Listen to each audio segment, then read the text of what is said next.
저는 오늘 여름방학 설명회 연사를 맡게 된 메이저 수학학원 강사 정민철입니다.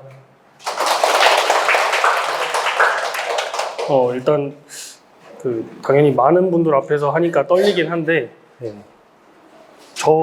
제가 먼저 설명회를 하고 그 뒤에 이어서 이제 정정권 선생님도 이어서 설명회를 해주실 텐데 오늘 처음 하시는 분이라 굉장히 많이 긴장하고 계세요.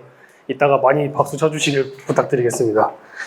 일단 오늘 저는 우리나라 학생들이 하루 일과가 어떻게 되고 그 다음에 그 시간을 어떻게 활용했으면 하는지에 대해서 좀 말씀을 드리려고 합니다.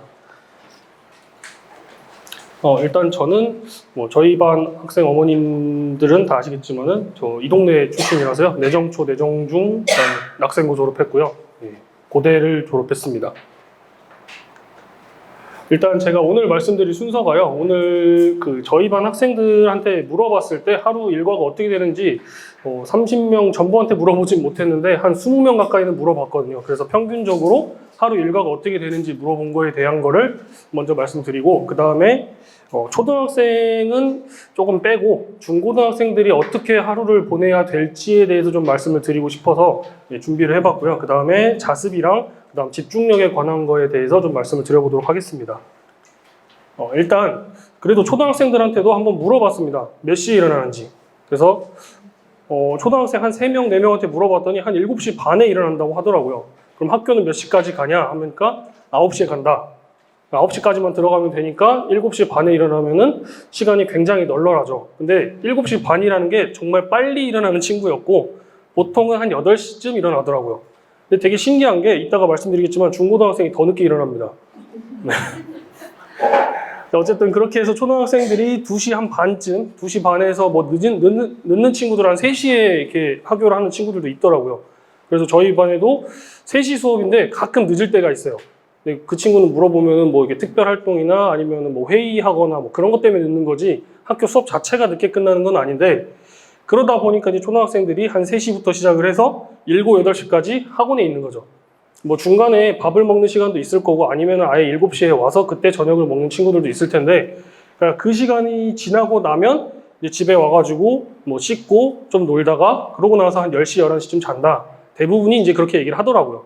근데 초등학생은 저는 이래야 된다라고 생각은 합니다. 더 늦게 자면 안 되고 키도 커야 되고 몸무게도 늘어야 되고 하니까.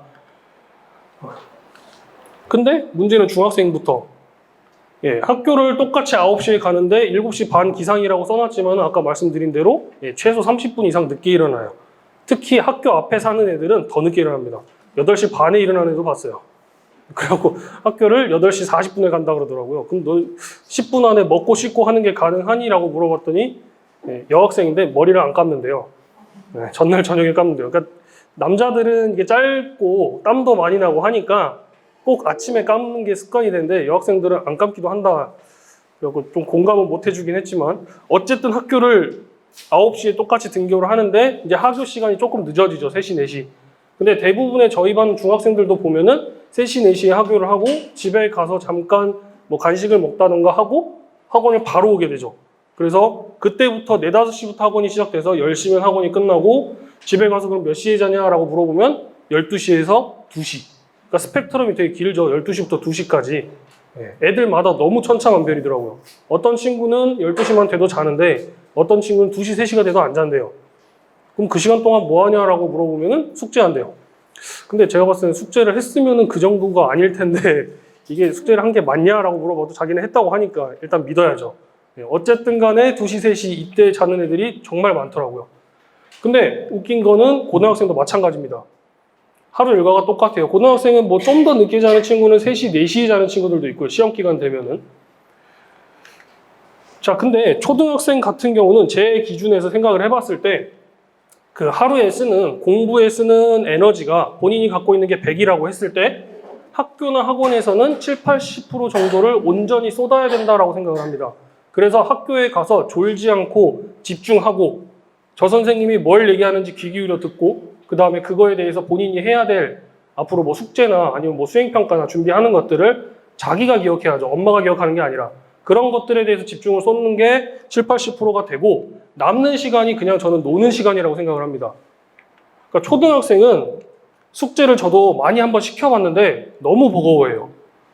그러니까 다른 친구들은 학원 가서 그냥 수업만 듣고 와서 숙제를 안 하는데 왜 나는 이만큼 해야 돼요? 정말 그렇게 얘기를 하더라고요. 저학년들은 진짜 3, 4학년들은 그렇게까지 저한테 얘기를 하길래 아 그러면 집에 가서 숙제하지 말고 차라리 여기서 하고 가자.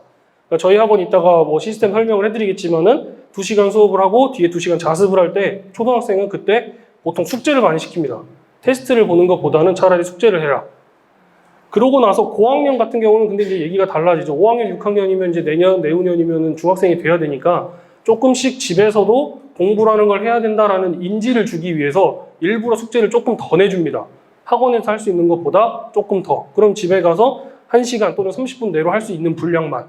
그러면 이제 조금씩 그 시간을 늘리다 보면은 이제 중학생이 적응을 할 거니까 이렇게 해야 초등학생은 노는 시간이 필요해야 그래야지 애들이 나중에 학교에서 수업도 더 집중해서 듣고 그 다음에 본인이 보상을 받았다라고 생각을 하기 때문에 그 더 열심히 공부를 한다라고 생각을 합니다.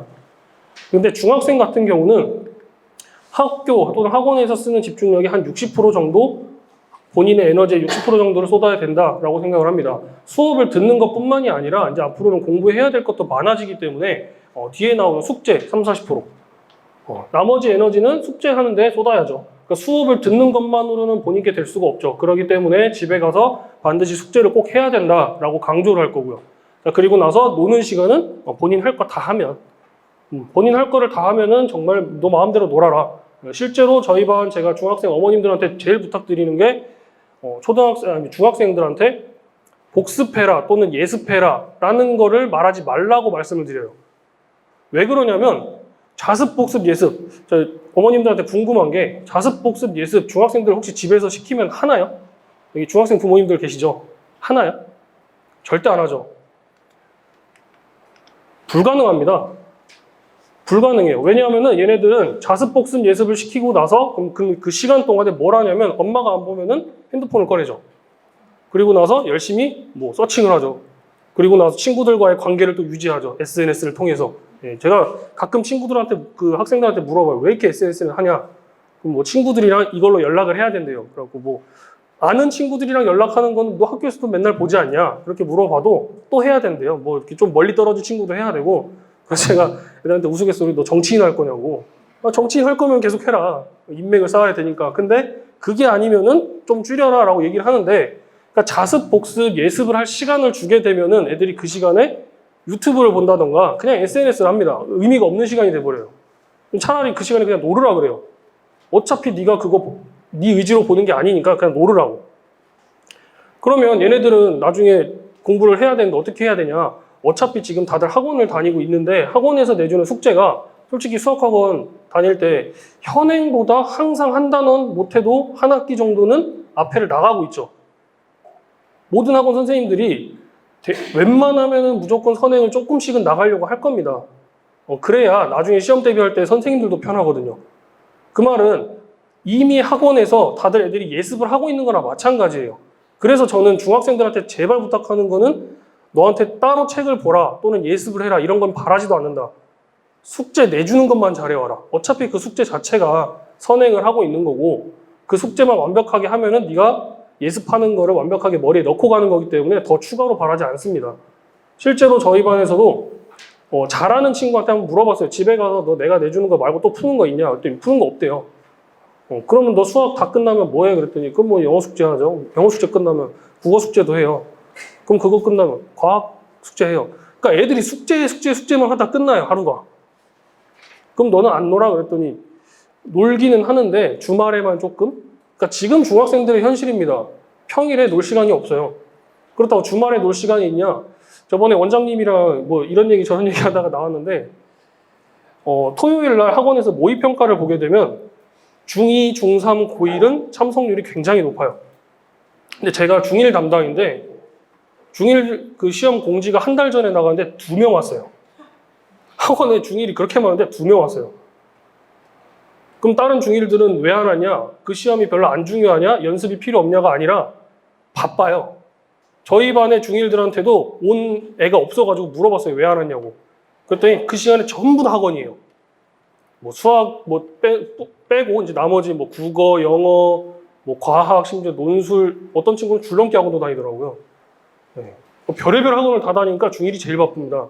그러니까 그만큼 할 게 많은 애들인데 거기다가 자습까지 더해라? 이건 저는 불가능하다고 생각을 합니다. 자, 그래서 학원 숙제만 제대로 해와도 얘네들한테 남는 게 정말 많을 겁니다. 자, 근데 이제 고등학생들부터는 조금씩 구분을 해서 한번 말씀을 드려보도록 하겠습니다. 고1 학생은 본인의 에너지 소모가 학교나 학원에서는 한 40% 썼습니다. 솔직히 말씀드리면 애들 학교에서 수업 듣냐? 안 들어요. 되게 신기한 게 이번 시험 그 기말고사 준비를 하면서 고1 학생, 남학생 한 명이 저한테 와서 과학을 물어봐도 되냐 이렇게 물어보더라고요. 근데 저는 저희 반 수업을 할 때 시험 기간에 모르겠으면 갖고 와라. 그래 나도 이과 출신인데 그거 하나 못하겠냐 이렇게 해서 갖고 오라고 하는데 물리를 이렇게 물어보더라고요. 그래서 물리를 이제 시험에 필요한 부분만 간략하게 설명을 좀 해주고 이대로 풀어라 라고 얘기를 했더니 다음날 시험 보고 와서 저한테 물리는 다 맞았대요. 물론 이제 지구과학 부분은 다 틀렸는데 저는 솔직히 그 친구가 그래도 다른 걸 조금은 맞겠지 했는데 진짜 다 틀렸대요. 근데 물리는 다 맞았다는 거예요. 그래서 제가 너무 그게 의아해가지고 그럼 물리는 어떻게 맞았냐 그랬더니 어저께 설명 듣고 간 게 그대로 풀었대요 그냥. 그러니까 그 말은 애들이 학교에서 분명히 선생님이 설명을 해주는데 안 듣는다는 얘기죠. 근데 그걸 추가로 학원에서 설명을 해주면 그 잠깐 설명해 주는 건데도 다 듣는 거고. 그러니까 그런 것 때문에 어차피 에너지 소모량이 아무리 많아봐야 학교에서는 한 10% 될 겁니다. 그냥 시간대보다 오는 것밖에 안 되는 거죠. 그래서 저희 반 고등학생들한테 제발 부탁하는 건데 학교 가서 졸지 마라. 네가 그 수업 시간에 졸기 시작하면은 수능 때 그 시간에 잔다. 생각해보세요. 어머님들 다 이게 수능도 보시고 하셨겠지만은 9시부터 시험 보잖아요. 근데 학교가 9시부터 시작이잖아요. 학교에 있는 시간이 결국 걔네들이 나중에 수능 볼 시간이 되는 겁니다. 그래서 학교에서는 절대 졸지 말라고 그래요. 왜 그러냐면 저는 제가 직접 그걸 경험을 했기 때문에 저는 고등학교 들어갈 때 뭐 몇 번 설명해서 말씀드렸지만은 집이 돈이 부족해가지고 저 분당에 살면서도 학원을 한 번도 못 다녔어요. 고등학교 때는. 그러니까 혼자 공부를 하니까 철저하게 그냥 계획된 삶을 살아야 된다라는 마인드로 학교를 왔습니다. 그러니까 나는 기계다라고 생각을 하고 이따 다시 한번 말씀드릴게요. 근데 그래서 제일 먼저 했던 게 절대 학교에서 수업 시간에 졸지 않는다였어요. 학교에서 조는 시간이 딱 2번 있었는데 첫 번째는 점심시간이요. 점심을 남들보다 훨씬 빨리 먹어요. 그냥 뭐 이게 마시고 뭐고 상관없이 그냥 나는 살아야 된다 이 생각으로. 지금은 제가 이렇게 좀 등치가 커졌는데 그때는 몸무게가 62kg밖에 안 됐거든요. 그냥 살기 위해서 먹었어요. 그러고 나서 교실에 와가지고 이어폰을 꽂고 노래를 킬 때도 있고 안 킬 때도 있고 그냥 그대로 엎드려 있어요. 그러니까 졸립든 안 졸립든 무조건 엎드려 있어요. 눈 감고. 근데 그러고 나면은 피로가 좀 풀리잖아요. 무조건 엎드려 있었어요. 그래서 옆에서 떠들든지 말든지. 그러고 나서 두 번째 자는 시간은 야자하기 전에. 야자하기 전에는 이제 또 밥을 먹으니까 또 조금 졸릴 수도 있잖아요. 그래서 그때 조금 자고. 그러니까 그렇게 생활을 하게 되면은 학교에서 수업 시간에 절대 안 좋으니까 제가 수능 때도 똑같은 패턴으로 살았잖아요. 계속 3년을. 절대 안 졸려요. 근데 제가 수능 때 허리가 너무 아파가지고 파스를 4개를 붙이고 왔거든요. 아마 저 때문에 제 뒤에 있는 애는 좀 힘들었을 거예요. 시험 보는 데는. 근데 심지어 그때 감기가 걸린 상태로. 그래서 그 탐구 영역을 2시간 동안 봐야 되는데 이게 정신이 몽롱하더라고요. 허리가 너무 아파가지고 이게 앉아있지도 못하겠고 그렇다고 일어설 수도 없고 정말 감각이 없는 정도로 아팠는데 본능적으로 문제를 풀고 있어요. 그러니까 저는 그래서 습관이 중요하다라고 애들한테도 얘기를 하고 너네들도 앞으로 그런 습관을 길러야 된다라고 강조를 하는 겁니다. 그래서 가장 중요한 거는 학교에서 졸지 않고 그냥 공부는 학교에서 수업 열심히 들으면 된다. 일단 그게 먼저고 그렇게 에너지를 쏟고 나서 그 다음에 와서는 숙제를 해야죠. 고등학생이니까 뭐 숙제가 없을 수가 없잖아요. 학원 숙제 분명히 있을 겁니다. 숙제 해야 됩니다. 근데 문제는 숙제에 또 모든 에너지를 쏟고 난 다 했다. 이게 아니라는 거죠. 고등학생부터는 이제 자습 시간이 필요하게 됩니다. 공부를 해야죠. 이 자습이라는 게 숙제 외적인 겁니다. 애들한테 너 공부했어? 물어보면 숙제했어요. 이렇게 대답을 해요. 숙제는 내가 내준 거고 공부했냐고. 당연히 공부를 뭐 수학을 더 하진 않겠죠. 제가 내준 것만 하기도 아마 벅찰 거니까. 그래서 수학 같은 걸 바라는 게 아닙니다. 다른 과목 한 번이라도 더 봤냐? 본 게 없어요. 그러니까 애들이 국어, 영어, 수학 다 학원 다니잖아요. 학원 다니는 거는 공부 열심히 한 것 같아요. 결과가 있으니까. 근데 그 외적인 암기 과목들은 공부를 어떻게 해야 될지도 몰라요. 심지어 어저께도 고1 애한테 시험 보고 나서 느낌이 어땠냐라고 물어봤더니 암기 과목을 도저히 못하겠대요. 사회, 역사 이런 거 다 못하겠대요. 근데 솔직히 외우는 건데 못한다는 게 말이 될까요? 그냥 죽어라 외우면은 최소한 그 중에 50점 이상은 나오지 않을까요? 똑같이만 답을 적어도. 근데 못한다라고 표현을 합니다, 애들이. 안 외워봤으니까. 안 읽어봤으니까. 왜냐? 자습 시간을 안 가졌거든요. 숙제까지만 하면 공부했다 생각하고 그 다음부터는 놀죠. 난 할 거 다 했으니까. 중학생이랑 똑같은 마인드입니다. 그래서 고등학생 때부터는 노는 시간 없어져야죠. 없어지고 시험 끝나고 딱 하루입니다. 시험 끝나는 그날 하루. 그래서 실제로 저희 반 애들 중에서도 제가 중학생들까지는 만약에 시험이 뭐 수요일 날 끝났다. 근데 목요일, 금요일 수업이 있었는데 안 온다. 엄마한테 쫄라가지고 안 온다. 그럼 그것까지 이해해줘요. 중학생이니까 그 주까지는 놀아라. 근데 고등학생들은 딱 하루만 봐줍니다.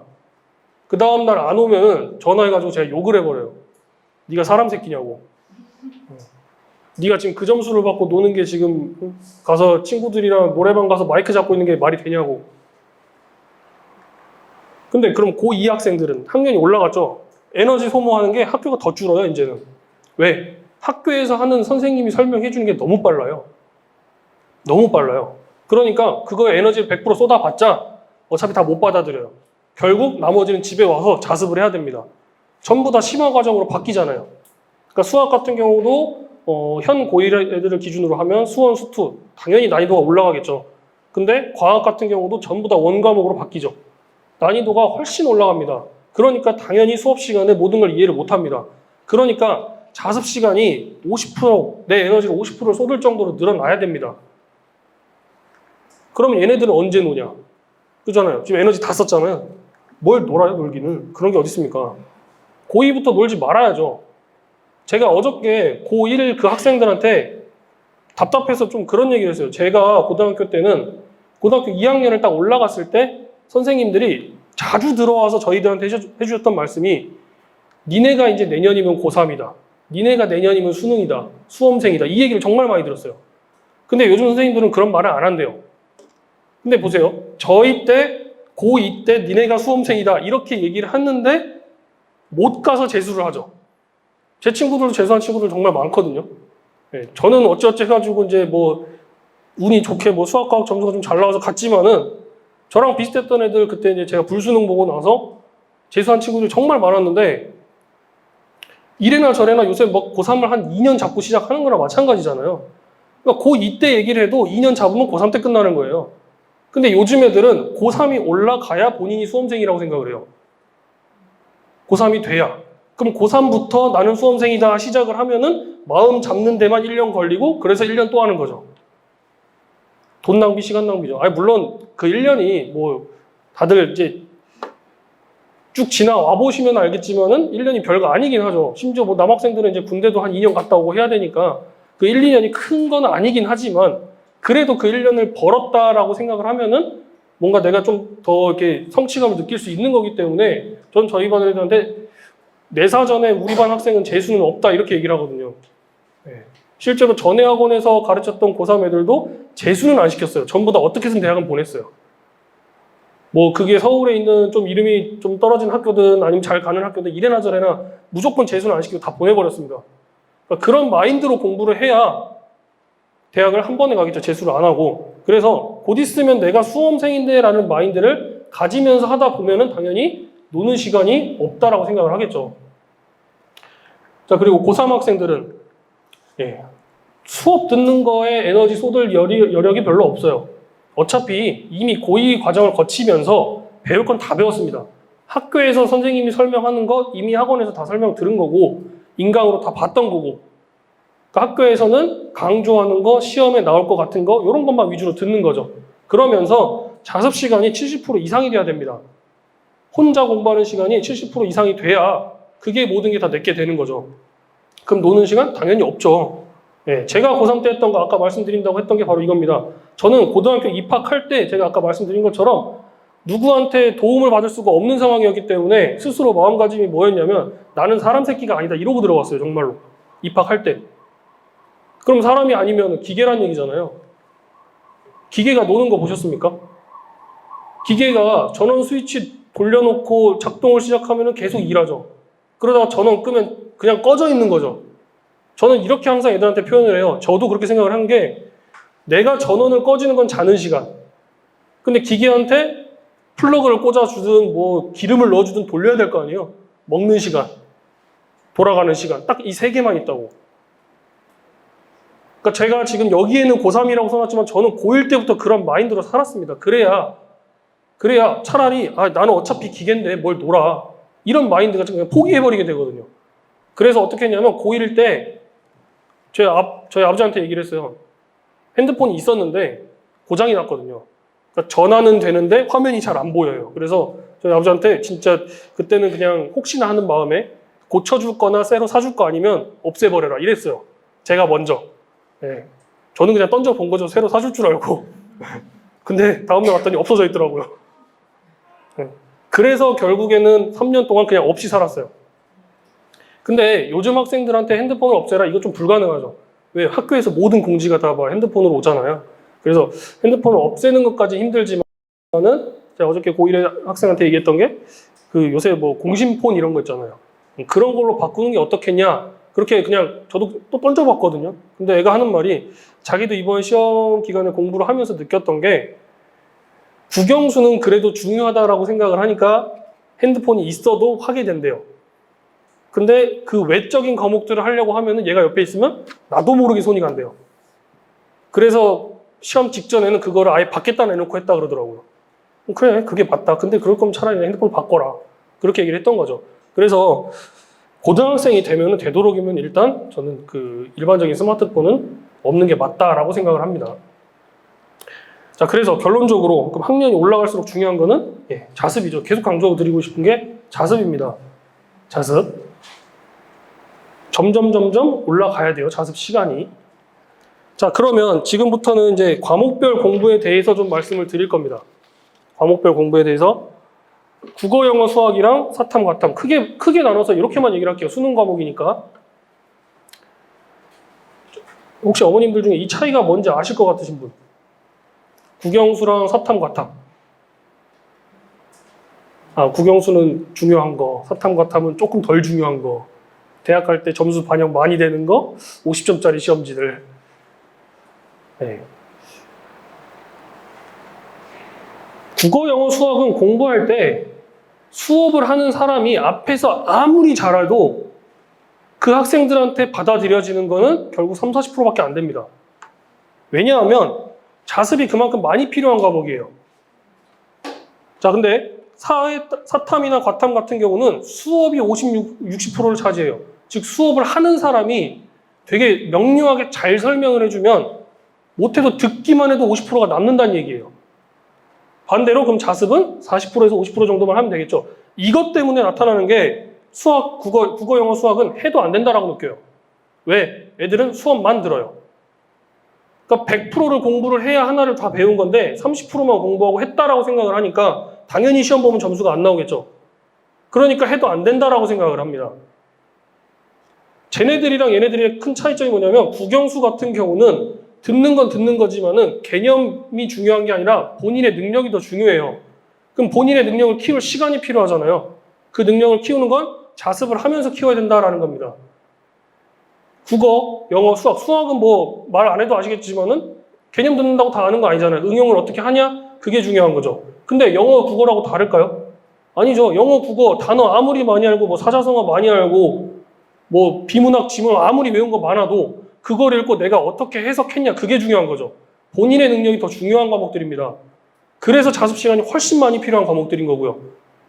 근데 사탐, 과탐은 50%, 60%만 수업에 들어도 받는다 그랬잖아요. 그러니까 듣기만 해도 문제를 풀어보면은 못해도 50점, 60점은 나온다는 얘기예요. 그러니까 내가 굳이 자습을 안 해도 이건 왠지 아는 것 같아. 그러니까 비슷한 걸 찍어도 답은 맞아. 계속 이렇게 되는 거죠. 그래서 결국 하니까 되네 라고 생각을 해버리는 거죠. 그래서 보통은 고2, 고3 때 되면 어머님들이 탐구 과목을 이제라도 해야 되지 않을까요? 예, 그때 하면 돼요. 근데 탐구를 그렇게 한 2달 정도 하고 나면은 저한테 얘기를 하시는 게 탐구는 하니까 점수가 올라요. 근데 수학, 국어, 영어 안 올라요. 당연히 안 오르죠. 수업만 들었으니까. 공부를 스스로 해야 되는데 수업만 들었으니까. 착각입니다. 하니까 되네라는 건 착각입니다. 결국 그것도 해봤자 결국 50%밖에 못 얻었다는 얘기죠.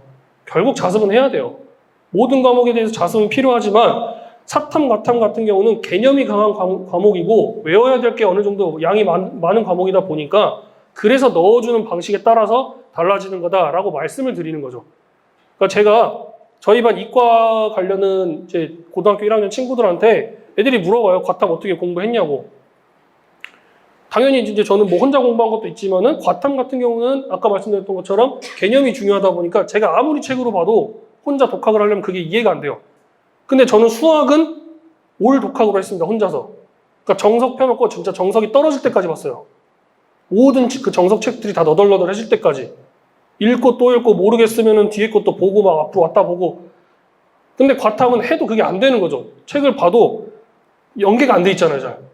그래서 그때 인강을 들었는데 제가 이제 인강을 들을 때 저한테 되게 잘 이해를 시켜줬던 인강 강사들을 몇 명을 소개를 시켜줬죠. 이런 사람들이, 근데 그 사람이 있을지 모르겠다. 왜냐면 너네랑 나랑 지금 벌써 몇 살 차이인데. 근데 제일 많이 물어봤던 게 물리였거든요. 근데 물리 강사가 아직도 있더라고요.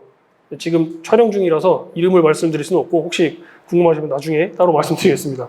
근데 화학 같은 경우는 없어요. 그래서 그분이 이제 은퇴를 하셨더라고요.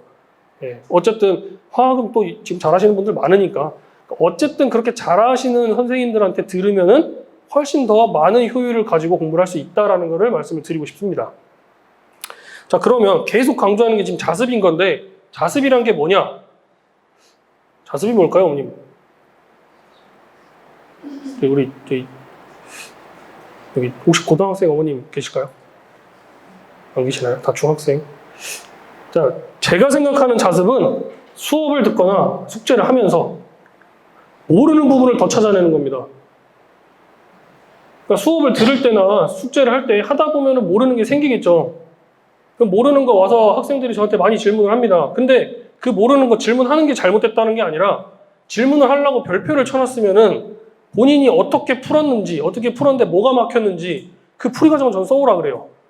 전 진짜 문제를 갖고 오는데 아무것도 안 써져 있다. 네가 할 수 있는 만큼 풀어갖고 와. 이렇게 얘기를 합니다. 그래야지 얘가 생각을 어디까지 했고 그 다음에 내가 뭘 짚어주고 그 다음에 어떻게 하면 된다라는 힌트를 줄 수 있으니까. 실제로 그게 되는 친구들은 지금 저희 반에 중3에 그게 되는 친구들이 한 2-3명 있는데 저한테 질문을 하나 들고 와요. 그래서 제가 그걸 쭉 봐요. 걔가 풍경을 아무리 길어도 보는데 쭉 보고 나서 이게 뭔 말이야? 이 한마디만 해도 애들이 본인이 쓴 식이 이상하다는 걸 알아요. 그러면 본인들이 다시 가져가서 고쳐갖고 오고. 아니면은 또 어떤 친구들은 식이 하다가 뭔가 막힌 벽이 있으면은 근데 이거 이렇게 생각할 수 있지 않아? 한마디만 해주면 그다음부터 알아서 풀어갖고 와요. 그렇게 되려면은 혼자서 모르는 부분을 계속 찾아내야 됩니다. 근데 자습을 편하게 하려고 하는 친구들이 되게 많아요. 이게 무슨 말씀을 드리고 싶은 거냐면 수학을 자습을 해라라고 하면은 저 그럼 센 풀어도 돼요? 그러니까 예를 들어서 모의고사 문제를 풀던 친구였는데 그러면 너 수학 좀 자습 좀 하니? 라고 물어보면 안 하는데 그럼 이제부터 센이라도 풀까요? 이렇게 물어봐요. 그럼 제가 뭐라 그러냐면 풀었던 거잖아. 근데 왜 애들이 저한테 그러면 센을 풀까요? 라고 물어보는 이유가 뭐냐면 센은 한번 풀었던 거를 다시 풀면은 맞는 게 대부분이죠. 예. 그 맞는 거를 아는 걸 계속 반복해요. 좀 전에 말씀드렸잖아요. 자습이란 거 모르는 걸 찾아내는 거라고. 근데 아는 걸 계속 반복하면서 동그라미 쳐져서 맞았다는 거에 자기 만족을 느껴요. 동그라미 많이 쳐져 있으면은 아 나는 아는 거야. 근데 그래놓고 모의고사 문제 아니면 시험 봐보면은 틀리는 게 나오죠. 그럼 저한테 공통적으로 하는 말이 저 개념이 부족한 것 같아요. 아니요, 개념은 안 부족해요. 똑같은 얘기를 3번, 4번 이상 들었는데 그게 왜 개념이 부족해요? 응용력이 부족한 거지. 그럼 응용력이 부족한 이유는 어려운 걸 안 풀어봤거든요. 틀리는 걸 겁내해서. 그 애들이 본능적으로 틀리는 걸 겁내하는 친구들이 있어요. 틀리는 것 자체를 되게 겁내하고 그래서 항상 쉬운 것만 찾는 친구들. 극단적으로 저희 반에 어떤 친구가 그 수업을 끝나고 테스트를 보는 그 2시간 동안에 보는 시험지가 이제 제가 풀다 보면은 뭐 기초 문제, 기본 문제, 응용 문제 이렇게 써주는데 응용 문제를 써줬어요. 근데 그 단원이 좀 어려운 거긴 했어요. 근데 응용을 써줬더니 애가 저한테 와가지고 저 이거 기본 내주시면 안 돼요? 이러는 거예요. 그리고 왜 너 기본 풀었잖아? 라고 물어봤더니 그 기본 시험지를 틀리면은, 아니, 응용 문제를 틀리면은 틀린 점수가 어머님들한테 가져. 그럼 엄마한테 가서 혼난대요. 이 자기 만족하는 거는 무의미한 짓인데 계속 올려가면서 풀어봐야 되는데 눈치 보느라 틀리질 못해요. 전 틀려도 된다라고 얘기를 하거든요. 저는 기본 문제 저한테 와서 다 맞아갖고 막 와갖고 자랑하면 야 그거 맞은 게 뭔 자랑이냐. 만약 응용 문제 한 2-3개 틀려갖고 왔다? 아니, 그럼 잘했다고 해요. 근데 기본 문제 다 맞아갖고 왔다 자랑하면 그건 자랑이 아니지. 그 다음 거 봐야지. 전 정말 그렇게 얘기합니다. 근데 애들이 집에 가서 엄마한테 혼났대요. 심지어 그런 상담 전화를 많이 받아요. 우리 애가 너무 많이 틀린 것 같아요. 근데 제가 봤을 때는 3분의 1도 안 틀렸거든요. 물론 3분의 1 틀리면 많이 틀린 거긴 한데 그래도 그거 틀린 거면 오답하면 그 다음에 다시 보면 괜찮은 거니까. 근데 엄마한테 혼났다고 또는 어머님이 직접 저한테 애가 너무 많이 틀린 것 같다고 걱정을 하세요. 근데 아는 걸 맞아가지고 계속 그 똑같은 걸 푸는 게 의미가 없잖아요. 무조건 틀려야 됩니다. 그래서 지금부터는 100점에 대해서 좀 말씀을 드리고 싶어요. 학교 시험 또는 이제 학교에서 이제 고등학생들이 보는 모의고사 100점 맞는 거 기분 좋죠. 기분 좋아야 됩니다. 저거는 당연한 거 아니에요? 100점 맞으면 기분 좋은 거? 근데 학원 시험 숙제 완벽하게 해왔다. 예, 제가 좀 스트레스 받는 것 중에 하나가 저희 반 어머님들 중에 그 숙제 평가 이렇게 A, S 뭐 안 되면 C, F 막 이렇게 써주는데 저는 기준이 뭐냐면 똑같이 그냥 평가하기 위해서 숙제를 단 한 문제만 안 풀어도 C라고 해요. 단 한 문제만 안 풀어도. 근데 다 풀었는데 채점을 안 하면 B라고 하고 채점까지 했는데 오답을 안 하면 A라고 하고 다 했으면 S라고 하고. 그러니까 저는 기준이 명확해요. 그냥 한 문제라도 안 하면 C라고 하는데 그러니까 저희 반 애들은 대부분이 C겠죠. 저한테 와서 되게 억울하다 그래요. 3문제 안 풀었는데 C라고 줬다고. 안 풀었잖아. 전 진짜 그렇게 얘기를 하는데 그 C 때문에 애를 혼낸대요. 제가 되게 난감해요. 그 C가 아무 의미가 없는데 얘는 한 문제 안 풀었는데 집에 가서 엄마한테 혼나야 되니까. 그래서 제가 얘한테 괜찮아. 내가 엄마한테 다시 전화해줄게. 정말 그렇게 얘기를 하는데 그 숙제가 항상 100점이라는 거는 저는 크게 의미가 없다라고 생각을 합니다. 의문인 거죠. 숙제 항상 100점 맞는다? 그러면 그게 좋은 걸까요? 아니죠. 지금 숙제라는 거 또는 학원에서 보는 시험이란 거 다 연습하려고 하는 거잖아요. 근데 그게 100점 맞아버리면은 얘는 그 수준을 넘어섰다는 얘기죠. 그럼 그 다음 걸 해야죠. 그러니까 학원에서 100점 맞았다 이걸 좋아하시면 안 됩니다. 그렇다고 또 너무 많이 틀려도 안 되겠죠. 그래서 한 조금 틀린 거 그 수준을 계속 유지를 하면서 얘가 모르는 게 뭔지 부족한 게 뭔지를 계속 찾아내야 되는 그런 과정을 연습을 해야 된다라는 거죠. 자, 그래서 일단은 지금까지 그러니까 자습이고 그 다음에 학원에서 또는 100점 맞고 이런 것들에 대해서 말씀을 드렸다면 이제 그 뒤에 이어서는 좀 다른 주제인데 집중력에 대해서 좀 말씀을 드리고 싶습니다. 애들을 수업을 하다 보면 제가 지금 개별지도 수업도 하고 있고 그 다음에 강의식 수업으로 고1 학생들은 강의식으로 수업을 하고 있는데 애들이 심지어 뭐 강의식 수업을 하다 보면은 이렇게 초점이 나갈 때가 있어요. 졸려가지고. 다들 경험이 있으시잖아요. 네, 그 중에 정말 엎드려 자면은 저도 뭐라고 하는데 정말 눈이 이렇게 까무러져가지고 버티려고 하는 친구들 보면 좀 안쓰러워요. 그럼 걔 하나 때문에 제가 수업을 끊어요. 끊고 좀 쉬었다 하자 이렇게 얘기를 하는데 되게 신기한 거는 그 개별지도 수업이라고 해서 그러면 애들이 초롱초롱 할 것 같으시죠? 예, 아니에요. 옆에 앉혀놨는데도 옆에서도 졸아요. 예, 가끔 이제 좀 친해진 남학생들 같은 경우는 제 옆구리 한 대씩 쳐요. 그래야 잠을 깨니까. 근데 여학생들은 가서 세수하고 오라 그래요. 그러니까 그만 집중력에 대해서 좀 말씀을 드릴 건데 수업 시간에 집중이 안 될 때 이거는 오로지 제 개인적인 경험입니다. 제가 중고등학교 때 이렇게 살았다는 걸 말씀을 드린 거예요. 수업 중에 만약 집중력이 떨어진다. 예, 지금 제가 여기다 표현에는 저 선생님의 실수를 찾아낸다 이렇게 써놨지만은 저는 중고등학교 때 수업 시간에 절대 안 졸았다 그랬잖아요. 근데 안 졸면서 했던 게 저 인간이 뭘 틀리나 좀 보자. 예, 특히 수학 선생님들. 왜냐면은 국어, 영어 이런 거는 틀려도 제가 몰라요. 두루뭉술하게 넘어가거든요. 이렇게 해석을 잘 해가지고. 근데 수학, 과학은 제가 배운 게 먼저 없으니까. 수학은 먼저 공부를 해놨으니까 계산이 틀리거나 저기 그 다음 스텝이 저게 맞나? 이렇게 의심이 될 때 있잖아요. 그걸 계속 찾아내려고 해요. 그러다 보니까 안 졸아요. 그 다음 두 번째는 반대, 완전 반대. 저 선생님의 멋진 부분. 그 멋진 부분이란 게 뭐였냐면, 뭐 문제를 잘 풀고 이런 건 당연히 저건 선생님이니까 잘 풀어야 돼 라고 생각을 했지만은, 그 수학에서 어머님들 기억이 나실지 모르겠지만은, 로그 있죠, 로그. 네, 지금 저기 고등학교 2학년 과정에 수원에 나오는 로그인데, 원래 이렇게 써야 돼요, 로그라고. 근데 제가 이제 중고등학교 때 배웠던 선생님들이 그 중에 되게 제가 좋아하는 수학 선생님이 한 분 계셨는데 요렇게만 쓰시는 거예요, 딱. 로그 뭐 예를 들어서 3의 5다라고 하면 여기다 3, 5 이렇게만 쓰시는 거예요. 근데 이게 되게 멋있어 보이는 거예요, 그때는. 그래서 이걸 따라하기 시작한 거죠. 그래서 지금도 이렇게 써요. 제가 애들한테도 처음에 수업을 할 때, 첫 수업을 할 때는 이렇게 써줘요. 딱 첫 한 단어만. 근데 그 다음부터 얘기하는 게 나는 이제부터 이렇게 쓸 거다라고 하면 애들이 전부 다 이렇게 쓰고 있어요. 그 다음에 했던 게 리미트. 극한의 개념인 거죠. 그때는 이제 예전에는 이과생들만 배웠지만 이 리미트도 맨날 이렇게 써야 돼요. 오래 걸리잖아요. 그래서 그때 선생님이 어떻게 했냐면 그냥 이랬어요. 얘랑 구분이 되세요? 점 하나밖에 구분이 없죠. 근데 이게 되게 멋있어 보였던 거예요, 그때는. 그러니까 그래서 저는 지금도 이렇게 써요. 근데 신기한 건 저희 반 애들도 이렇게 써요. 설명하는 사람이 그렇게 설명을 하니까. 그러니까 그런 부분은 따라하는 겁니다. 그리고 제가 중학교 때 다녔던 학원에서는 그 원장 선생님이 원을 진짜 잘 그리셨거든요. 그 분필로 이렇게 따르륵 하는 거. 저는 아직 그거는 못 하겠더라고요. 근데 여기 종이에다 그리는 거 있죠. 그거는 제가 동그라미 기가 막히게 그립니다. 왜냐면 난 내가 풀 때는 그렇게 동그랗게 그려야지라고 생각하고 연습을 했거든요. 그러니까 그런 거를 따라하면 집중력이 당연히 올라갈 수밖에 없겠죠. 그러니까 애들의 마인드가 이런 게 필요한다라는 얘기예요. 극단적으로 저 인간이 뭘 틀리나. 두 번째는 저분이 뭘 잘하나. 네.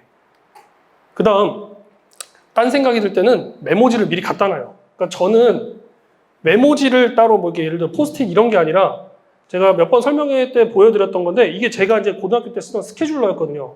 일주일치만 표현할 수 있는 스케줄러. 그래서 월요일부터 이렇게 일요일까지 이렇게 표시가 돼가지고 매번 그 스케줄을 이제 써서 했었는데 그 자세한 내용은 이제 전에 설명회 영상을 보시면 아마 있을 거예요. 자, 근데 항상 이걸 뒤로 넘기면 이 장이 나오거든요. 이 메모장이. 아무것도 없는 빈 종이가. 예, 여기다가 낙서했어요. 물론 여기다 다 못 쓰면은 여기다 쓰는 것도 있는데 여기다 뭘 썼냐면은 수업 듣다 보면은 그냥 문득문득 이런 생각 들 때가 있잖아요. 갑자기 무슨 노래가 듣고 싶다. 그러니까 옛날 노래인데 그러니까 저는 고등학교 때 되게 신기했던 게 제가 초등학교 아마 1학년 때인가 유치원 때인가 나왔던 노래가 H.O.T 노래였는데 그 노래가 갑자기 듣고 싶은 거예요. H.O.T의 행복이. 그리고 저기다가 H.O.T 행복 적어놓고 그날 이제 집에 가서 그 노래를 다운받아서 MP3에 넣고 왔죠. 그러니까 그런 거를 적어놨던 거예요. 근데 그거를 왜 저기다가 적었냐면 내가 머릿속으로 생각을 하면 계속 딴 생각해요. H.O.T에서 시작을 해서 G.O.D가 나오고 뭐 신화가 나오고 다 나와요. 근데 여기다 적어버리면 그걸로 끝이에요. 나는 저거 적어놓고 집에 가서 다운받을 거라고 내 스스로가 약속을 했으니까 더 이상 생각 안 합니다. 그래서 저기다 적었던 게 노래, 먹고 싶은 거. 오늘 집에 가서 엄마한테 이거 해달라고 해야지. 그런 거. 적어놓고 거기서 끝내버리는 거죠, 생각을. 그러면 나는 수업에 다시 집중할 수 있는 거잖아요. 그래서 메모지 같은 게 있으면 집중할 때 훨씬 더 도움이 될 거다라고 말씀을 드리는 겁니다. 그 다음 두 번째, 지루할 때는 변화가 필요하죠. 첫 번째, 한 과목을 마스터한다. 그러니까 제가 중2, 중3 친구들한테 정말 많이 듣는 얘기가 저 오늘은 사회를 끝낼 거예요. 역사를 끝낼 거예요. 뭐 과학을 끝낼 거예요. 근데 아무도 수학을 끝낼 거예요 라는 말을 못 들어보긴 했는데 어쨌든 그런 건 끝낸대요. 제가 제일 싫어하는 말입니다. 한 과목을 끝낸다라는 거. 한 과목을 그날 끝낸다라는 거는 그날 하루 종일 그것만 본다는 얘기잖아요. 이번 주 주말에 자기는 사회를 끝낼 거래요. 그럼 다음 주에 와서 물어보잖아요. 끝냈어? 아니요. 왜? 다 안 들어와요. 당연히 안 들어오죠. 하루 종일 그 역사책만 보고 있으면. 하루를 두세 과목을 나눠서 공부를 해야 됩니다. 그러니까 제가 며칠 전에 그 중학교 1학년 친구인데 이 근처 중학교는 아직 1학년이 시험을 안 보지만은 그 친구는 이제 예원학교를 다니는 친구라서 공부를 이제 어떻게 하라 좀 얘기를 해주고 있는데 시험을 보니까 근데 토요일 날 수업을 하는데 애가 완전 비몽사몽인 거예요. 와가지고 너 어제 몇 시에 잤어 물어봤더니 새벽 4시에 잤대요. 중1짜리가. 뭐 하다가 할 때 도덕 공부를 했대요. 야, 도덕을 새벽 4시까지 할 게 있어라고 물어봤더니 안 헤어진대요. 그래서 궁금한 게, 야, 너 시험이 월요일, 화요일, 수요일 3일 보지 않아? 그래서, 네. 도덕 언제 봐? 월요일이요. 월요일에 수학도 보잖아. 네. 그럼 수학이랑 도덕을 월요일에 보는데 그거를 금요일 저녁부터 보고 있는 거야? 네. 그럼 오늘도 볼 거지? 네. 내일도 볼까요? 네. 내일은 당연히 봐야지. 일요일이니까. 전날이니까. 그럼 궁금한 게, 너 그 다음날 뭐 봐? 사회. 그 다음날은 역사, 미술. 그럼 그거 공부 안 해? 아. 아무 생각이 없이 그냥 그 한 과목만 죽어라 파는 거예요.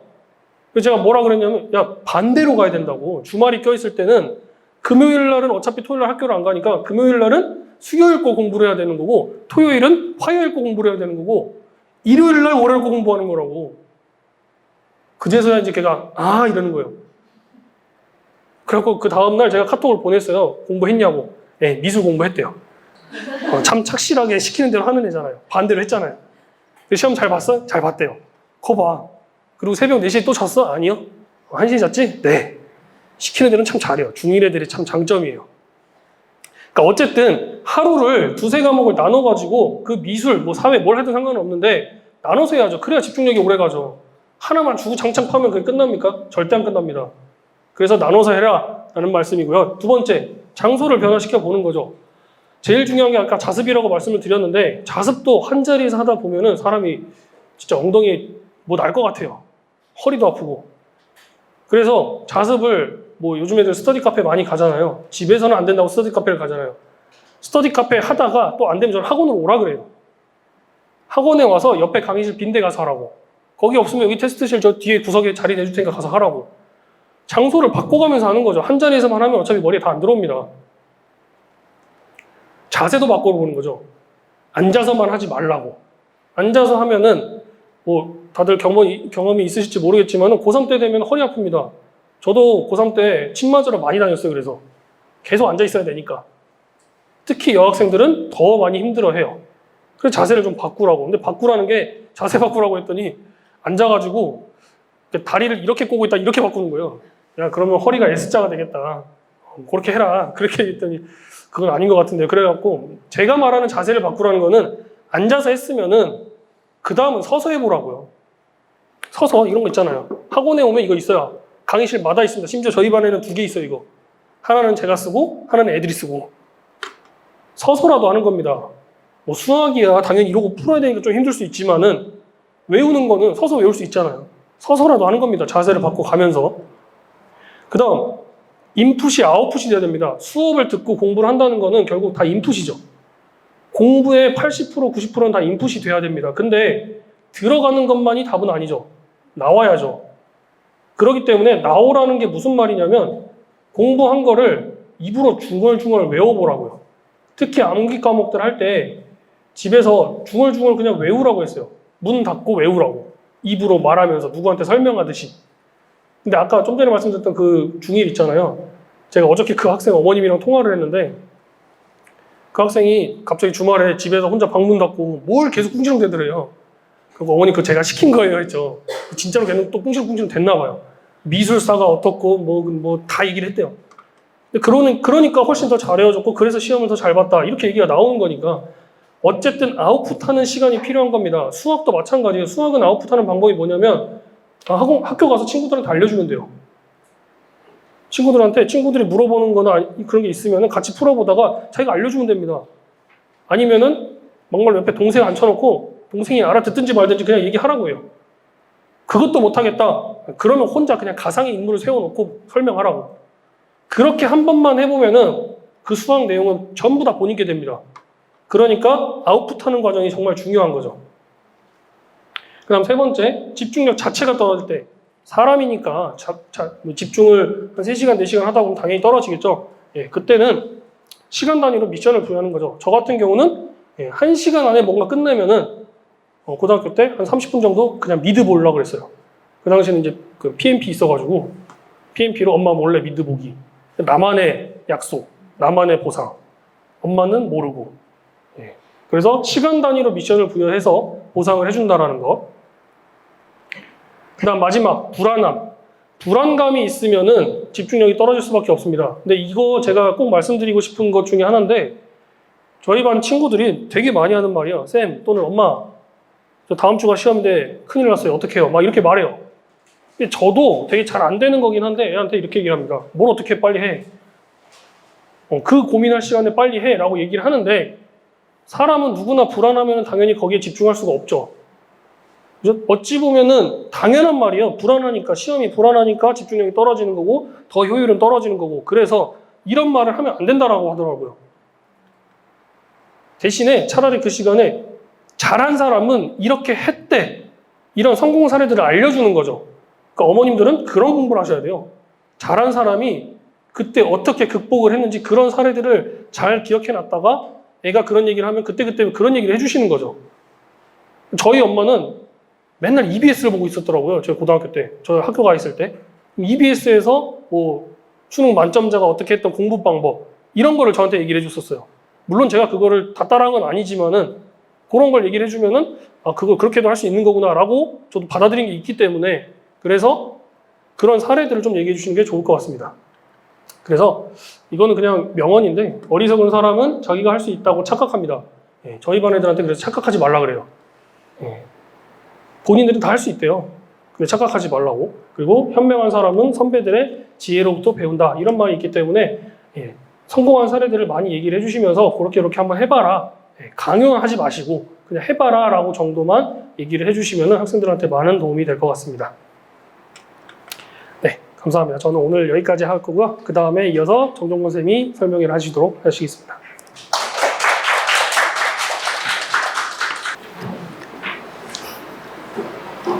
안녕하세요. 메이저 수학학원 강사 정종건입니다.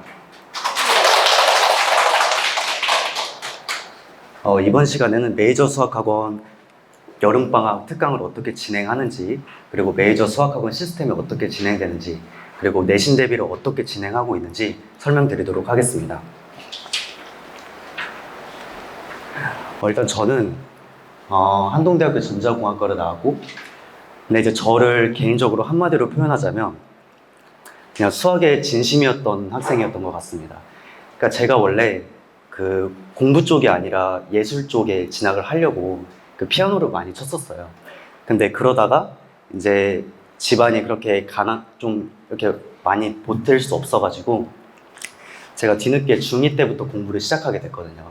근데 그때 이제 저한테 많은 인사이트를 줬고, 그때부터 제가 어떻게 공부를 해야 되는지 조금 많이 고민을 해봤던 것 같아요.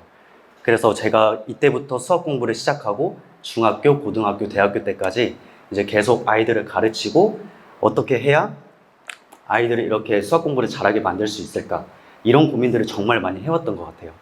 그래서 제가 이제 노트를 2개 샀는데, 첫 번째 노트는 이제 결국 성과가 나왔던 친구들을 다 모아놨던 데이터, 그 다음에 다른 노트는 성과가 잘 나오지 않았던 학생들을 쭉 모아뒀던 데이터, 이렇게 모아두고 제가 딱 순위를 매겨봤어요. 어떻게 해야 성적이 잘 나오는지. 근데 놀랍게도 2가지가 있었는데, 첫 번째는 결국 복습을 얼마나 했냐에 따라 성적이 엄청나게 달라진다는 거였습니다. 그러니까 그 성적이라는 게 복습을 그냥 단지 복습한다라는 뜻이 아니라, 이걸 얼마나 오답을 철저하게 복습하고 완벽하게 그걸 익혀 나가는지에 따라 성적이 확실히 바뀐다는 걸 알게 됐습니다. 그래서 이제 어머니께서 예를 들어 2분이서 대화를 하신다고 가정해 볼 때, A라는 부모님이 B라는 부모님께 우리 아이는 딱 2번 수업을 공부했는데 2번밖에 복습을 하지 않았는데도 성적이 잘 나왔어 라고 하면, 이제 B 부모님은 당연히 이렇게 생각하겠죠. 그래, 우리 아이도 딱 2번 정도만 반복하면 이 수학이라는 공부를 잘할 수 있겠구나 라고 이제 잘못 생각하기 마련이죠. 근데 이때 가장 중요한 게 뭐냐면, 애초에 2 집단 비교 자체가 다르다는 겁니다. 그러니까 첫 번째 집단은 이 학생의 백그라운드가 어떻게 되는지 전혀 모르는 상태에서 2번 복습했더니 됐다라고 하는 거죠. 근데 어떤 다른 학생들은 아예 처음부터 기초가 부족한 학생일 수 있기 때문에 애초에 이런 것들은 모순입니다. 그래서 저는 항상 공통적으로 아이들한테 뭐라고 말하냐면 내가 이 시험지 안에서 그 랜덤으로 문제를 출제했을 때 너가 오답을 완전히 많이 복습을 해서 이걸 확실히 풀 수 있을 때까지 복습을 해라 라고 얘기를 합니다.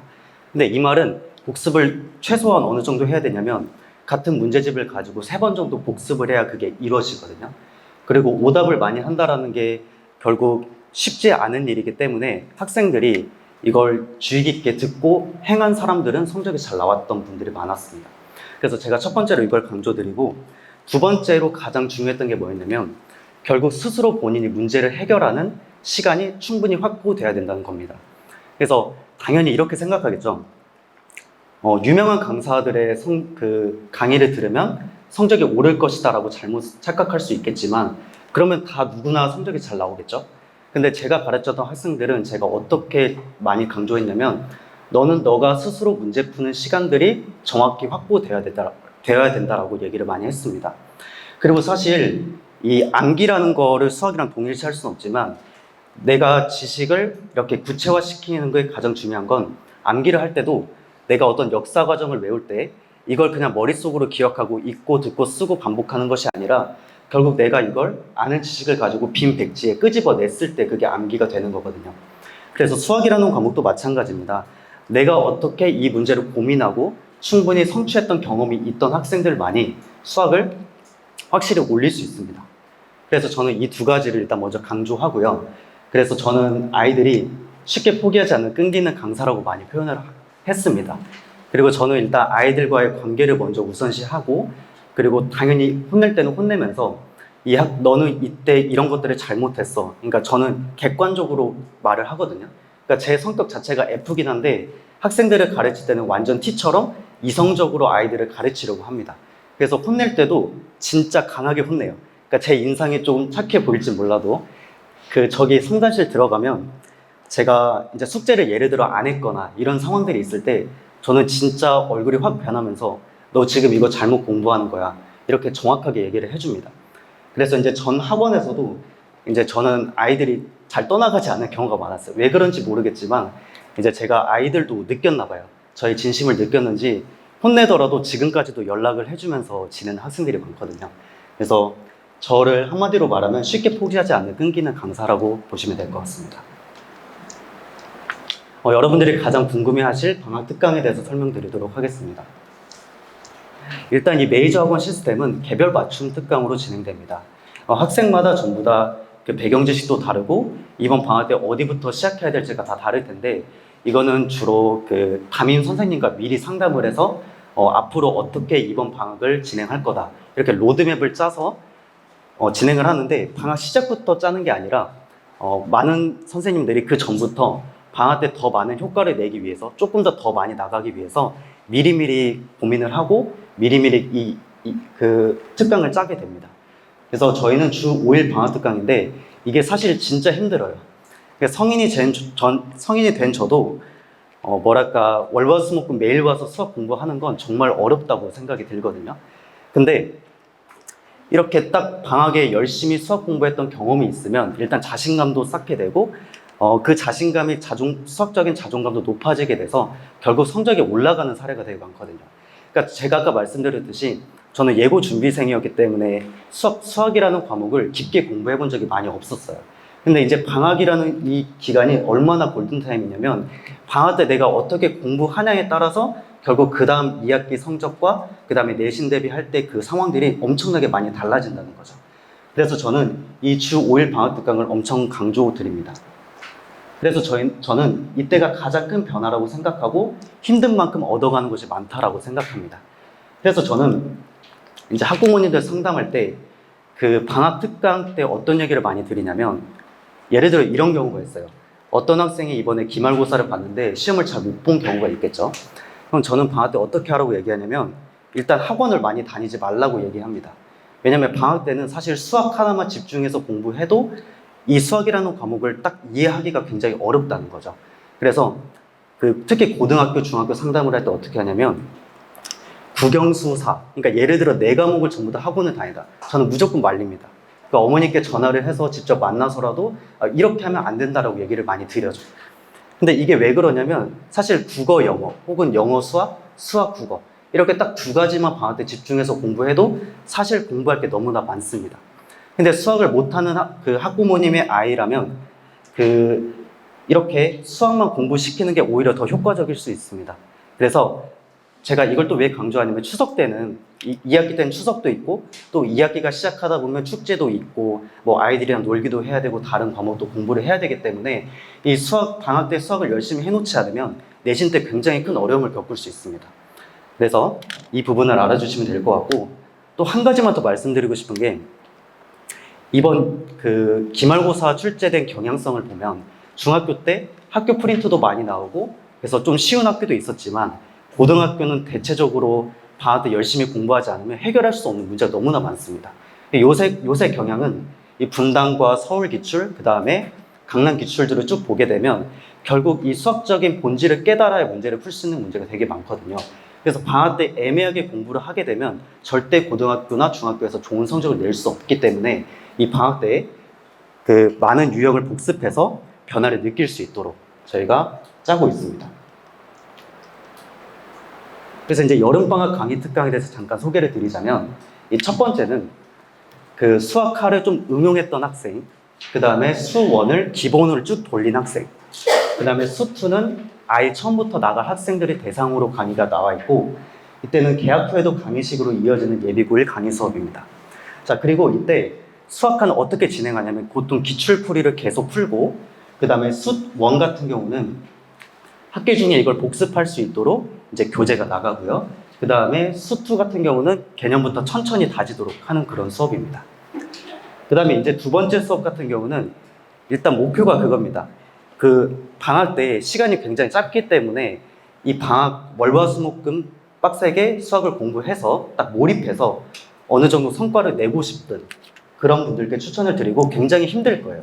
이 수업은 일단 기본적으로 자유스토리나 자체 교재로 이루어졌기 때문에 굉장히 힘든 만큼 보상을 많이 받을 수 있는 강의입니다. 그 다음 이제 제가 강의하는 중2기하 같은 경우는 이제 제가 도형 공부를 진짜 좀 열정적으로 했어요. 그래서 왜 학생이 도형을 못하는지도 다 연구해서 만든 자체 교재이기 때문에 일단 처음 중2를 나가는 학생들을 위한 개념 설명을 하고 그리고 문제풀이까지 진행하는 수업입니다. 그래서 이게 꼭 중2 대상이 아니라 고등수학 같은 경우도 결국엔 중2를 기반으로 고등수학 문제가 나오기 때문에 부족한 학생들도 다 들을 수 있고 그 다음에 중3이어도 중2기하가 부족한 친구도 들을 수 있습니다. 일단 두 번째 같은 경우는 중3-2 센으로 나가는 강의인데 중3- 기본을 먼저 공부하고 그 다음에 응용을 더 공부해보고 싶은 학생, 그러니까 대표 문제 위주로 쭉 정리해서 문제를 쭉 정리하는 그런 강의라고 볼 수 있고 제가 이번에 가장 힘을 크게 쏟을 고등기초연산입니다. 그러니까 학생들이 결국 시험을 보면 못 보는 이유가 되게 다양한데 고등학교 때 되면 이런 경우가 많았어요. 시간을 재고 그냥 문제 풀으라고 했을 때 다 맞추는 경우가 되게 많아요. 근데 결국 시험이라는 건 정해진 시간 내에 문제를 푸는 게 가장 중요하단 말이죠. 그래서 고등기초연산은 이 공통수학에 나온 쉬운 연산 문제들로 문제를 빠르게 풀어나가는 이런 노력을 하게 되는 그런 과목이고 그래서 이 중학교 친구인데도 고등학교를 한번 봤던 학생들은 이 강의를 같이 들으면 좋을 것 같습니다. 그 다음에 네 번째는 공통수학 1 기출풀인데 이거는 중3, 중2권 대상으로 분당기출 문제를 가지고 계속 복습하는 강의입니다. 그래서 분당에 나왔던 기출 문제들을 지속적으로 풀면서 이 대표 유형을 계속 공부하는 강의고요. 이 마지막은 굉장히 중요한데 요새 고등학교 기출을 보면 굉장히 어려워지고 있습니다. 이 수학 문제라는 게 지속적으로 발전해 나가고 어려워지기 때문에 방학 때 조금의 노력을 하고서는 절대 해결할 수가 없기 때문에 이 강의를 굉장히 추천하는데 주로 교재는 올림포스 고난도에 나와 있는 진짜 어려운 문제들 그 다음에 전국 연합기출 문제 나오는 어려운 문제들을 기본으로 계속 반복시킵니다.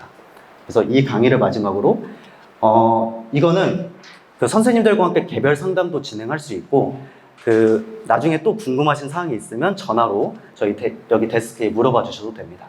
그래서 언제든 문의해 주셔도 된다는 거. 자, 개별 맞춤계 방학 로드맵입니다. 방학 로드맵이라는 건 이런 식으로 1주, 2주, 3주, 4주. 그러니까 어느 주차에 어떤 그 과목을 어떤 그 자이스토리나 블랙라벨이든 이런 걸 딱 정해서 어떻게 진행할 건지 좀 디테일하게 그 선생님과 학부모님과 같이 짜게 됩니다.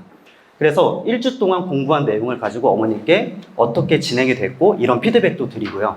근데 설령 이런 경우 있잖아요. 만약에 문제가 쉬운 경우, 그 다음에 문항이 좀 어려운 경우, 좀 그 교재를 바꿔야 되는 경우는 저희가 언제든지 바꿔서 다시 진행할 수도 있습니다. 그래서 이건 이제 제가 하는 내용인데 이거는 그냥 예시입니다. 저는 주로 상위권 같은 경우는 7월 달에 상위권 유형서를 계속 반복시킵니다. 근데 이게 한 번이 아니라 유형서를 한 두세 번 정도 반복시키면서 충분히 숙달되도록 하고, 그다음 8월 달에는 만약에 내가 수 1을 공부했다면 8월 달은 수 2, 그러니까 선행에 대한 얘기죠. 선행 개념서와 유형서를 반복합니다. 그 다음에 가을 학기 때는 이제 자이스토리나 학교 기출 등 어려운 문제들을 주로 풀고요. 근데 이제 여기는 중학생 부모님들이 많으신 것 같아서 중학생들은 보통 어떻게 하냐면 중상 유형서를 먼저 반복하고 그 다음에 8월 달엔 선행 개념서를 반복하면서 가을 학기 때 계속 유형서를 반복시키도록. 근데 이제 뒤에 나오겠지만 내신 대비는 어떻게 하는지 제가 좀 더 자세히 말씀드릴게요. 자, 메이저 수학학원 시스템은 결국 자기 주도입니다. 제가 가장 중요하게 생각하는 건 아까 말씀드렸듯이 복습을 많이 해야 되고 오답을 내 걸로 완전히 만들 수 있는 것. 이게 첫 번째. 두 번째는 내가 스스로 공부하는 시간이 충분히 확보돼야 된다는 겁니다. 그래서 제가 아이들을 가르칠 때 이 자기주도를 굉장히 강조합니다. 그러니까 처음에 왔던 학생들은 나는 수학을 공부한다. 그게 아니라 점점 발전을 시켜나갑니다. 나는 수학을 스스로 공부한다. 근데 여기서 좀 더 나가서 나는 매일 스스로 수학을 공부한다. 저는 이런 학생들이 되도록 아이들을 가르치고 있고 또 그렇게 변화되도록 노력하고 있습니다. 자, 개별 맞춤 수학에 대해서 설명드리도록 하겠습니다. 저희는 일단 수업이 먼저 첫 번째 2시간 동안 수업을 진행하고 그 다음 테스트를 보고 집에서 공부하는 이런 시스템을 가지고 있습니다. 그래서 일반적으로 아까 제가 스스로 공부를 해야 된다고 했는데 수업과 테스트만 하더라도 하루에 총 4시간씩 본인 스스로 공부를 하게 됩니다. 그래서 이 수업에 대해서 좀 설명을 해보자면 이게 이제 저고 옆에 있는 학생인데 이 학생이 이번에 진짜 많이 달라졌어요. 그러니까 처음에 와서 어땠냐면 그냥 엄마한테 이랬대요. 그 첫 수업이 그냥 별거 아니었다고 생각을 했대요. 그러니까 그냥 개념 강의 듣고 문제풀이 풀고 엄마 그냥 나 테스트실에 가서 문제 풀고 오답 정리했어 라고 얘기를 했어요. 근데 이 학생이 제가 계속 숙제를 내고 반복 학습을 시키고 테스트도 계속 잘 보도록 노력을 한 결과 이 학생이 진짜 많이 성취를 하고 결국 기말고사에서도 되게 높은 성적을 받게 됐던 학생이었죠. 그래서 이런 식으로 저는 수업할 때 이제 가르치는 것도 물론 하지만 학생 개별적으로 좀 멘탈이 약한 친구들이 있어요. 근데 그런 친구들은 제가 가서 너 앞으로 어떻게 공부해야 돼 이런 것도 많이 알려주고, 그리고 숙제 검사도 뒤에서 말하겠지만 이제 그런 부분도 다시 말씀드리면 요게 학습 현황 파일입니다. 이제 저희는 매일매일 학생들이 올 때 출결 숙제 카톡 발송을 합니다.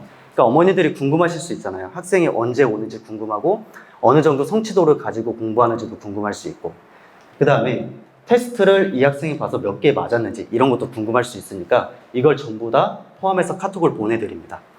그리고 이게 이제 제가 썼던 건데 이 학생들이 얼마나 성취를 했는지 ABCD로 평가를 합니다. 그래서 이 평가 기준을 가지고 D로 돼 있다면 거의 이제 고치지 않은 거고 거의 숙제를 하지 않은 거고, 이 D는 보통 어머니랑 상담을 하고 아이와 좀 깊게 상담을 합니다. 너가 지금 어떤 부분이 문제인지 정확히 파악을 하고 아이들한테 이게 좀 변화됐으면 좋겠어 라고 얘기를 하고요. 보통 B는 한 7, 80% 수행을 했다라고 보시면 됩니다. 그래서 B는 이제 그냥 잘했다고 생각하시면 되는데 지속적으로 B가 나오면 좀 얘기를 해줘야 될 것 같고, 이게 이제 숙제검사와 오답 관리입니다. 이 오답 관리라는 건 이게 메이저 노트거든요. 그러니까 왼쪽에는 문제를 풀고 오른쪽에는 이 틀린 문제가 만약에 이 문제라면 그 틀린 문제를 다시 한번 오른쪽에 풀어보는 게 오답 관리입니다. 그래서 저희는 이 오답 관리를 굉장히 철저하게 하고 있습니다. 자, 이번에 오답 페이퍼인데 오답 페이퍼라는 건 이제 아까도 전에 정민철 선생님께서 말씀하셨던 것처럼 결국 문제는 자기 스스로 푸는 게 핵심입니다. 그러니까 나의 도움을 받지 않고 학생들이 그 문제를 풀어 나가는 게 중요한 거지, 제가 설명해 준 걸 그대로 보고서 그 보고서 문제를 푸는 건 전혀 도움이 되지 않습니다. 그래서 만약에 어떤 학생들이 그냥 무조건 모르겠어요 하고 올 때 저는 보통 두 가지를 합니다. 첫 번째로 다시 너 개념 복습하고 와. 아니면 개념 강의를 보고 와. 그 두 번째는 조금 쉬운 문제 교과서, 쉬운 문제를 가지고 이걸 다시 풀어보고 나서 나한테 질문해 라고 얘기를 합니다. 그래서 핵심은 제가 모든 것들을 다 알려주지 않습니다. 그냥 이 문제에 필요한 개념과 그다음에 어떻게 진행을 하면 좋을지 컨셉만 조금 잡아서 아주 짧게 알려주고 있습니다. 근데 이렇게 했더니 실제로 아이들이 스스로 공부하는 그 역량이 많이 늘어나게 됩니다. 저는 노트 쓰기를 굉장히 강조하는데 제가 지금 중학교 2학년 2- 기하를 많이 맡고 있는데 그때 책에 보통 문제를 풀게 합니다. 그러니까 저는 지금 센으로 문제를 풀게 하는데 A단계는 교과 그냥 거의 센에 풀게 하는데 B단계와 C단계는 절대 풀지 않게 합니다. 왜냐하면 B단계 풀게 되면 애초에 이거는 복습을 하지 않겠다라는 의미이기 때문에 전부 다 노트에 문제를 풀게 하고 있고요. 그래서 이제 여기서 강조하고 싶은 게 꽤 많은데 일단 시간이 많이 없으니까 몇 가지만 말씀드리면 보통 이제 중학교 2학기 때 되면 기하를 공부하는데 도형은 꼭 그리도록 합니다. 이 도형이라는 게 지금 중학교 때 도형을 안 그리면 고등학교 때 돼서 고등학교 때 도형 문제는 전부 다 말로 표현이 됩니다. 그러니까 도형이 그려지지 않았다는 거죠. 그래서 이 도형을 본인이 그리도록 제가 많이 노력을 하고 있고 또 고등학교 되면 서술형 풀이가 굉장히 중요하기 때문에 제가 기하를 할 때 어떻게 아이들을 가르치냐면 그냥 이러한 이유 없이 이거다라고 얘기하면 저는 전부 다 그냥 다시 풀게 합니다. 왜냐면 도형이라는 건 정말 논리적으로 구성된 단원이기 때문에 이러이러한 이유가 없다면 절대 이런 결론이 나올 수 없습니다. 그래서 서술형 쓸 때 제가 일일이 다 첨삭을 해주고 있고요. 그 다음에 이제 글씨가 되게 조만한 학생들 있잖아요. 저도 알아볼 수 없는 그런 글씨.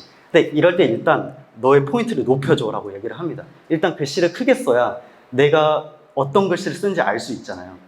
그런데 여기서 추가적으로 여백을 굉장히 강조합니다. 그러니까 여기까지 풀고 일단 띄어쓰기부터 진행을 하면 좋겠어 라고 얘기를 하죠. 그리고 또 어떤 학생들은 이 노트가 본인의 생명이에요. 그러니까 너무 이걸 예쁘게 쓰려고 노력하는 거죠.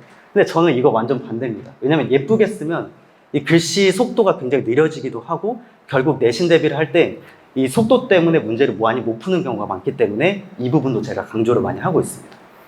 물론 이제 할 얘기는 많지만 일단 넘어가겠습니다. 테스트도 일단 간단히 설명드리면 테스트라는 게 객관적인 지표입니다. 그러니까 제가 수원을 만약에 어떤 학생들이 이만큼 나갔다라는 건 전 믿지 않아요.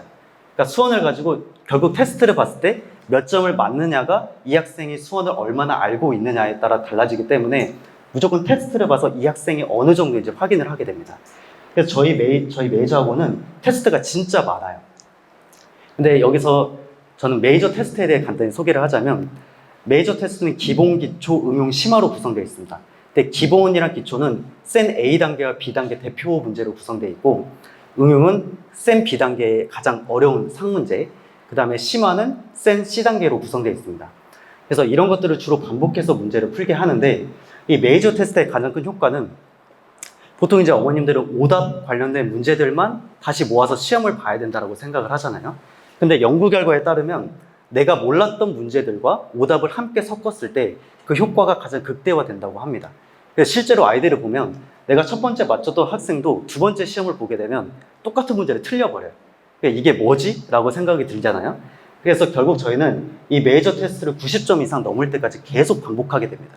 아까 제가 수학을 잘하려면 어떤 걸 강조드렸냐면 복습을 많이 하고 오답을 철저하게 복습해야 된다 그랬죠. 두 번째는 스스로 공부하는 겁니다. 이 테스트 시간에 결국 본인이 교재를 이렇게 가지고 풀 수 없으니까 그러니까 본인이 아는 대로만 문제를 풀어야 되기 때문에 스스로 공부할 수밖에 없습니다. 자, 그 다음 여기가 테스트실입니다.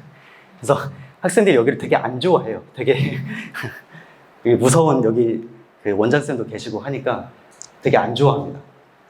마지막 이것도 좀 간단히 설명하고 끝내겠습니다. 저는 일단 숙제를 굉장히 강조합니다. 그러니까 숙제에 대해서 관대하지 않아요. 그러니까 제 인상만 보고 뭐 숙제 못했으면 웃으면서 너 숙제 잘 안 해와도 다음에 잘할 수 있을 거야 라고 얘기하지 않습니다. 학원을 다니는 목적은 결국 내가 배우기 위해서 다니는 겁니다. 근데 여기 와서 숙제도 하지 않고 그냥 여기 와서 받아 먹으려고만 하는 학생들은 절대 수학 성적이 늘 수 없어요. 그래서 결국 수학은 누가 이기냐? 자기 스스로 문제를 해결하는 그 시간이 충분히 확보된 학생. 이 학생들이 결국 그 수학을 잘하기 때문에 이 숙제를 굉장히 강조해서 아까 또 안 되면 저기 강의실 있잖아요. 가서 이제 저랑 깊은 상담을 하게 됩니다.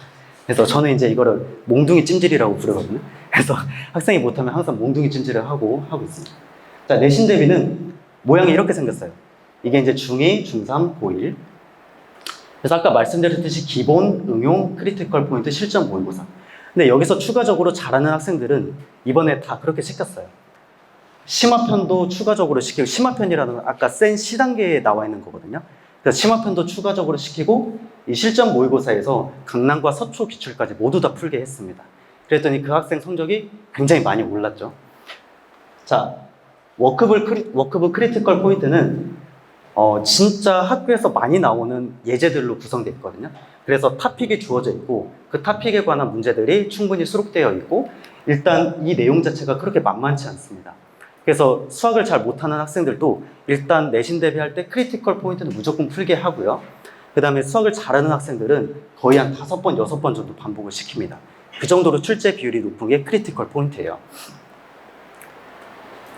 그래서 이제 기출 모의고사 같은 경우는 이제 시간을 재고 문제를 푸는 거고요.